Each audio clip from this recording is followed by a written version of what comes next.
আজকের ক্লাসে আমরা পড়ব সাহিত্যিক সুবোধ ঘোষ রচিত বহুরূপী গল্প সম্পর্কে। সঙ্গে থাকছে প্রশ্নোত্তরের বিস্তারিত আলোচনা, তাই শেষ পর্যন্ত অবশ্যই ভিডিওটা দেখো। গল্পটির উৎস হলো সাহিত্যিক সুবোধ ঘোষের গল্প সংগ্রহ তৃতীয় থেকে পাঠ্য বহুরূপী গল্পটি সংগৃহীত হয়েছে। এবার এর বিষয় সংক্ষেপ বলি। সাহিত্যিক সুবোধ ঘোষের বহুরূপী শিরোনামে ছোট গল্পে কেন্দ্রীয় চরিত্র হরি অর্থাৎ হরিদা। কোনো নির্দিষ্ট পেশার জাঁতাকলে তিনি নিজেকে পিষে যেতে দেননি। দারিদ্র্য দূর করার জন্য মাঝে মাঝে বহুরূপীর বেশ ধারণ করেছেন। বহুরূপী গল্পটি বহুরূপী এই হরিদার জীবন নিয়ে লেখা। শহরের সবচেয়ে ছোট গলির ভিতরে যেখানে তিনি বাস করেন সেখানে রোজ আড্ডা বসে।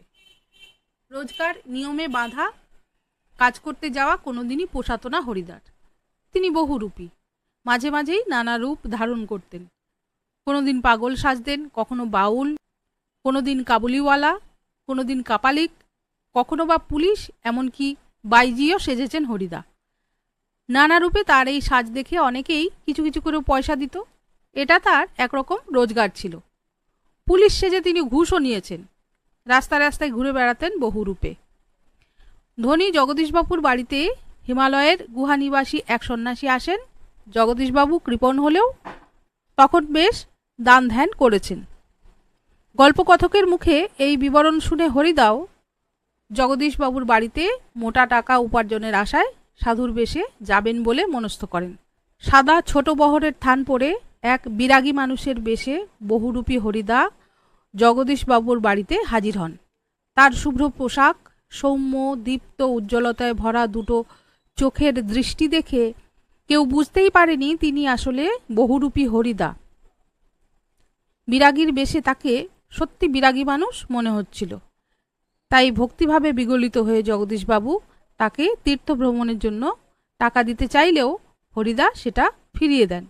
কারণ বহুরূপী সাজলেও হরিদা বিরাগী চরিত্রের ঢং নষ্ট করতে চাননি। এবার 20 শব্দে, কম বেশি 20 শব্দ, অতি সংক্ষিপ্ত উত্তরের জন্য এই লাইনগুলো থেকে প্রশ্ন হবে। লাইনগুলো খেয়াল করো। কিন্তু ওই ধরনের কাজ হরিদার জীবনে পছন্দই নয়। কোন ধরনের কাজের কথা বলা হয়েছে? হরিদার বাঁধা ধরা কাজ, বাঁধা ধরা জীবন পছন্দ না, সেটাই লিখতে হবে। হরিদার কাছে আমরাই গল্প করে বললাম। গল্পের কথক ও তার বন্ধুরা হরিদার কাছে কি গল্প করেছিল? দেখো, এই প্রসঙ্গে একটা কথা বলি। গল্পে লেখক বলেছেন ওইভাবে নয়। লেখক যখন বলেন সেখানে নির্দিষ্ট থাকে যে লেখক যখন নিজে তার পরিচয় দেন যে তিনি নিজে সেই গল্পে উপস্থিত থাকেন তখন বলা যায় লেখক বলেছেন। কিন্তু এখানে একটা গল্প, তাতে গল্পের কথক তিনি লেখক নাও হতে পারেন। সেই জন্য যে চরিত্র মধ্যে কথোপকথন হচ্ছে, গল্পটা যিনি বলছেন তাকে গল্পের কথক হিসাবেই আমরা ভাবব। তো আমরা বলতে এখানে গল্পের কথক। হরিদার কাছে আমরাই গল্প করে বললাম। গল্পের কথক ও তার বন্ধুরা হরিদার কাছে কি গল্প করেছিল? ও যে সন্ন্যাসী এসেছেন, এই জায়গাটা বলতে হবে। আমরাই গল্প করে বললাম। আমরা বলতে কাদের বোঝানো হয়েছে? কথক ও তার বন্ধুরা। এটা ভালো করে বলতে হবে। 20 শব্দে। আক্ষেপ করেন হরিদা। আক্ষেপের কারণ কি? ওই যে পায়ের ধুলো নিতে পারলেন না, সেই জায়গাটা লিখতে হবে। গল্প শুনে খুব গম্ভীর হয়ে গেলেন হরিদা। গম্ভীর হওয়ার কারণ কি ছিল? সন্ন্যাসী সোনার বোল দেওয়া খড়ম পায়ে দিয়েছেন, যাওয়ার সময় 100 টাকা নিয়ে স্মিত হেসে বিদায় নিয়েছেন। এইসব ব্যাপারগুলো হরিদাকে খুব আশ্চর্যান্বিত করেছিল, অবাক করেছিল। সেজন্যই গম্ভীর হয়ে গেছিলেন। এই জায়গাটা এভাবে লিখতে হবে। চকের বাসস্ট্যান্ডে বহুরূপী হরিদা কোন রূপে হাজির হয়েছিলেন? পাগল সেজে হাতে ইট নিয়ে যাত্রীদের ভয় দেখিয়েছিল, ওই জায়গাটা এখানটা বলতে হবে। খুব হয়েছে হরি, এইবার সরে পড়ো, অন্যদিকে যাও।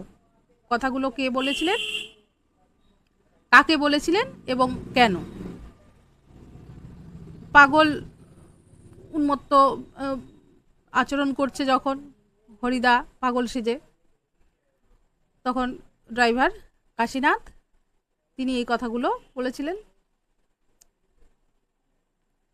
এই জায়গাটা বলতে হবে এভাবে। দোকানদার হেসে ফেলে বললেন, হরির কাণ্ড। হরিদার কোন কাণ্ড দেখে দোকানদার হেসে ফেলেছিলেন? হরিদা ওই যে রূপসী বাইজি সেজে ঘুঙুর ঝুমঝুম করতে করতে রাস্তা দিয়ে গেল, সেই জায়গাটা বলতে হবে। এবারের মতো মাপ করে দিন ওদের। কথাগুলো কে কাকে কোন প্রসঙ্গে বলেছিলেন? হরিদা পুলিশ সেজেছিল, পুলিশ সেজে ছোট ছোট ছেলেদের ওই লিচু বাগানে তাদেরকে গ্রেফতার করেছিল। সেই সময় মাস্টারমশাই এসে বাচ্চাদের হয়ে মাপ চেয়েছিলেন, সেই জায়গাটা বলতে হবে। সত্যি খুব চমৎকার পুলিশ সেজেছিল হরি। কে কোন প্রসঙ্গে কথাগুলো বলেছিলেন? পরে যখন মাস্টারমশাই জেনেছিলেন যে হরিদা পুলিশ সেজেছিল আর মাস্টারমশাই বোকা বনেছিলেন তার কাছে, কিন্তু হরিদার এই বহুরূপী সাজ, পুলিশের সাজ, এটা মাস্টারমশাইকে তার কাছে চমৎকার লেগেছিল, সেই জন্য তিনি বলেছিলেন খুব চমৎকার পুলিশ সেজেছিল। এই জায়গাটা বলতে হবে।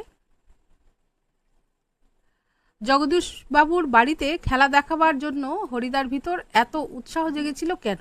জগদীশ বাবুর বাড়িতে খেলা দেখাবার জন্য হরিদা উৎসাহী হয়ে উঠেছিল, কারণ ওই হিমালয়ের সন্ন্যাসী হিমালয়ে বাস করেও প্রকৃতির সন্ন্যাসী হয়ে উঠতে পারেননি, যেই কারণে, সেই জায়গাটা এখানে বলতে হবে।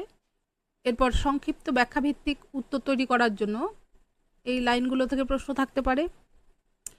সে ভয়ানক দুর্লভ জিনিস, কে কিভাবে এই দুর্লভ জিনিসটি লাভ করেছিল? দুর্লভ জিনিসটি কি? হিমালয় থেকে এসে এক সন্ন্যাসী জগদীশবাবুর বাড়িতে ছিলেন।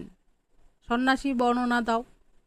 যেমন যেমন প্রসঙ্গ, যেমন যেমন উদ্ধৃতি থেকে প্রসঙ্গ প্রশ্ন থাকবে, তেমন তেমন ঠিক ঠিক উত্তর দিতে হবে। পুলিশ সেজে দয়ালবাবুর লিচু বাগানে দাঁড়িয়েছিলেন হরিদা। দয়ালবাবুর লিচু বাগানে কি ঘটনা ঘটেছিল বর্ণনা করো। পুলিশ সেজে হরিদা কোথায় দাঁড়িয়েছিলেন? মাস্টার মশাইকে কিভাবে বোকা বানিয়েছিলেন বলতে হবে। ঠিকই, আমাদের সন্দেহ মিথ্যে নয়। কারা কি সন্দেহ করেছিল? সন্দেহ যে মিথ্যে নয় সেটা কিভাবে বোঝা গেল? ও যে সন্ন্যাসী সোনার দেওয়া খড়ম টাকা নিয়ে চলে গেলেন, এই সব শুনে হরিদার মাথায় একটা ফন্দি খেলে গিয়েছিল, যার জন্য তিনি ওদেরকে বলেছিলেন যে জগদীশবাবুর বাড়িতে এসো, খেলা দেখাবো।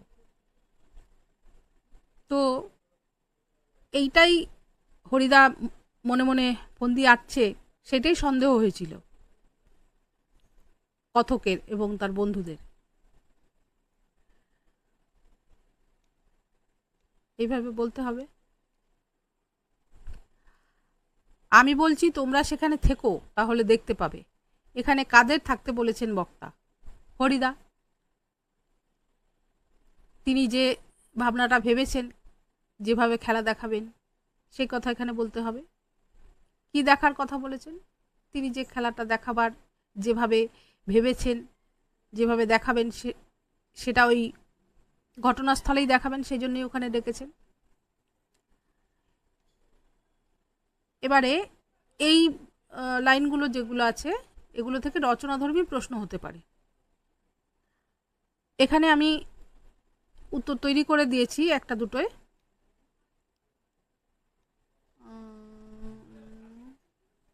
হ্যাঁ, আমি দুটোতে উত্তর তৈরি করে দিয়েছি।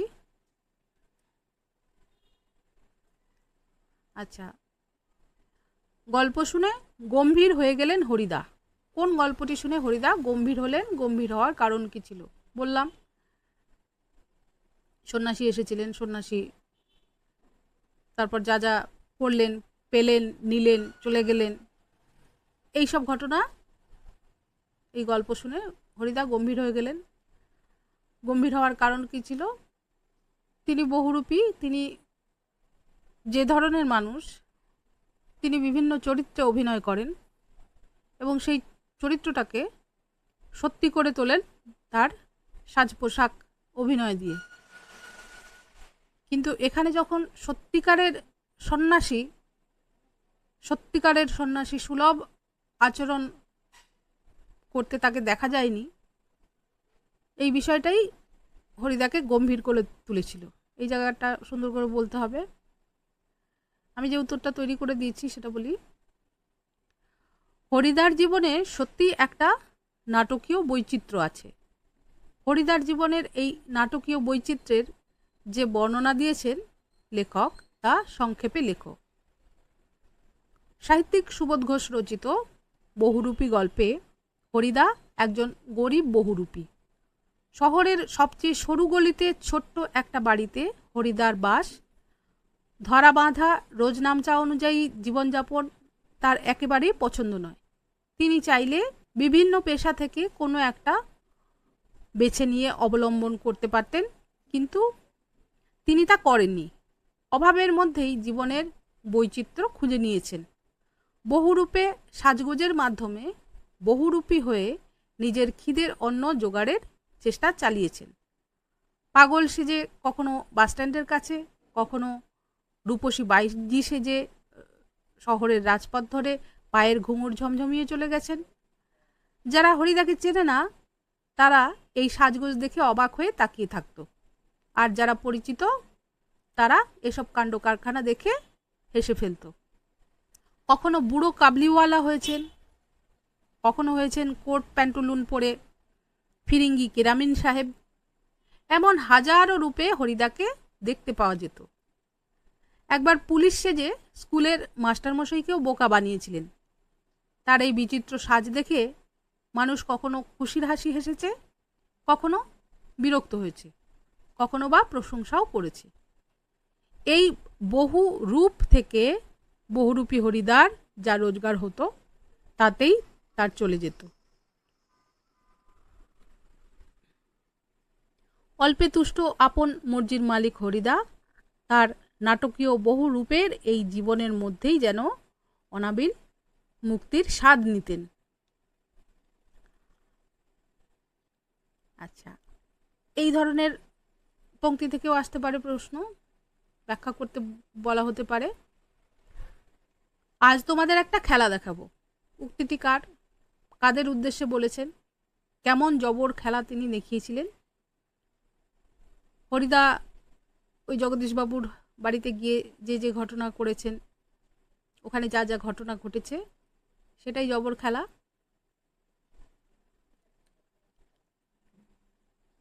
এবার মারিত হাতি লুটিত ভাণ্ডার, উক্তিটির বক্তাকে জগদীশবাবুর বাড়িতে কি ঘটনা ঘটেছিল লেখো। হরিদা এই কথা বলেছিলেন, তিনি জগদীশবাবুর বাড়িতে যাওয়ার একটা ফন্দি করেছিলেন, মোটা টাকা লাভ করবেন ওখানে বহুরূপী সেজে, বিরাগীর বেশে ওখানে যাবেন, এটা তার মনে মনে ছিল, সেটা তখন তিনি প্রকাশ করেননি।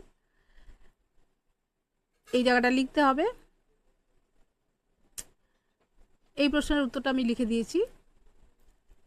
ওতে আমার ঢং নষ্ট হয়। বক্তার ঢং নষ্ট হয় কিভাবে? উক্তিটির তাৎপর্য বিশ্লেষণ করো। আলোচ্য উদ্ধৃতিটি সাহিত্যিক সুবোধ ঘোষ রচিত বহুরূপী গল্প থেকে নেওয়া হয়েছে। উদ্ধৃতির বক্তা হলেন গল্পের কেন্দ্রীয় চরিত্র হরিদা। বহুরূপী হরিদা যেদিন সন্ধ্যাবেলায় বিরাগী সেজে জগদীশবাবুর বাড়িতে গেলেন, সেদিন জগদীশবাবু হরিদাকে সত্যি একজন বিরাগী মানুষ মনে করে তার কথাবার্তায় মুগ্ধ হয়ে তাকে 101 টাকা প্রণামী দিতে গেলে দরিদ্র হরিদা সত্যিকারের বিরাগীর মতোই সেই টাকা না নিয়ে সেখান থেকে চলে যান। এই ঘটনা একদিকে হরিদার জীবন দর্শনের মধ্যে লুকিয়ে থাকা সত্যিকারের বিরাগী মানুষটির পরিচয় দেয়। হরিদা যে সত্যিকারের শিল্পী এ কথাও বুঝতে অসুবিধা হয় না। তিনি বহুরূপের সাজসজ্জার মাধ্যমে মানুষকে আনন্দ দিতে চান বটে, কিন্তু কখনোই মানুষকে ঠকানো তার লক্ষ্য নয়। তার বহুরূপী চরিত্রের এই যে ঢং অর্থাৎ ধরন, এই ঢং দিয়ে মানুষ ঠকালে পেশার পবিত্রতা নষ্ট হবে, প্রবঞ্চনার স্পর্শে তার পেশা কলুষিত হবে, সেটা কখনোই তিনি হতে দেবেন না। বহুরূপী হিসাবে বকশিসের কয়টি পয়সার বেশি তিনি কোনোদিন কারো কাছ থেকে দাবি করেননি। একজন বহুরূপী হয়েও নিজের পেশার প্রতি এমন সততা তার চরিত্রটিকে এক অসাধারণ উচ্চতায় পৌঁছে দিয়েছে। একজন প্রকৃত শিল্পীর মতোই তিনি নিজের আত্মমর্যাদাকে অটুট রেখেছেন।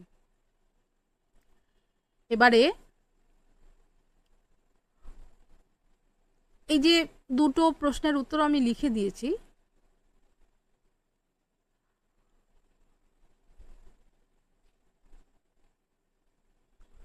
নাটকীয় বৈচিত্র্য, হরিদার জীবনে নাটকীয় বৈচিত্র্য এবং এই ঢং নষ্ট হয়, এই দুটো উত্তর থেকেই তোমরা মোটামুটি হরিদার চরিত্রটা বিশ্লেষণ লিখতে পারবে। তবু আমি কতগুলো দিক আরেকটু উল্লেখ করে দিচ্ছি। বহুরূপী গল্পে প্রধান চরিত্র হচ্ছে হরিদা। তার কতগুলি চরিত্র বৈশিষ্ট্য আছে।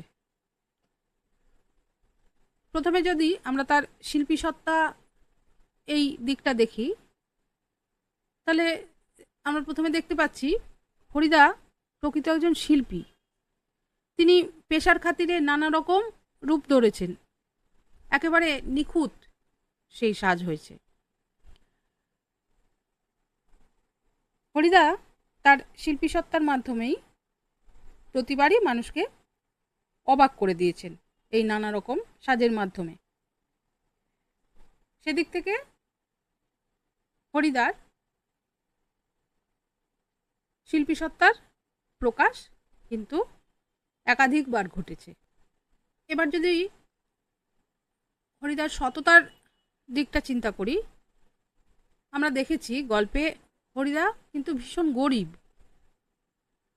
অভাব তার নিত্যসঙ্গী, কিন্তু এই অভাব হরিদাকে একেবারেই অসৎ করে তুলতে পারেনি।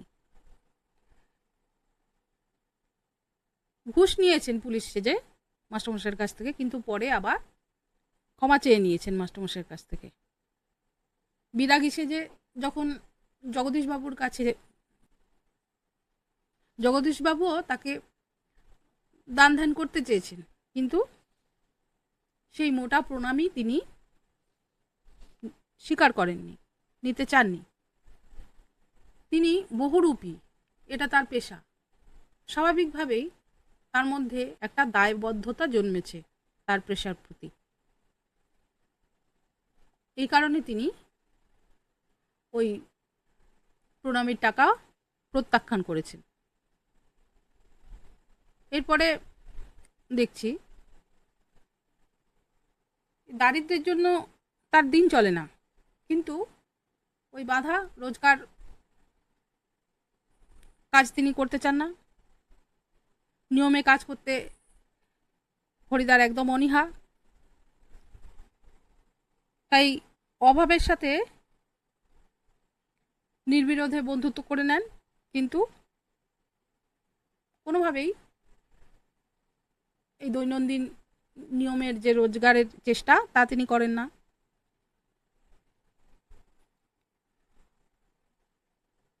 হরিদা একটু বিলাসীও। কিভাবে বিলাস করেন? তিনি নিয়মের নিগড়ে বাঁধা পড়তে চান না, তাই তার অভাব, কিন্তু এই অভাব নিয়ে তার কোনো অভিযোগ নেই, বাস্তববোধের অভাব তার মধ্যে। হরিদার উনানের হাঁড়িতে অনেক সময় শুধু জল ফোটে, ভাত ফোটে না, কিন্তু সে বিষয়ে হরিদা নির্বিকার। এই একঘেয়ে অভাব তাকে তিনি সহ্য করতে পারেন, কিন্তু একঘেয়ে কাজ করতে ভয়ানক আপত্তি।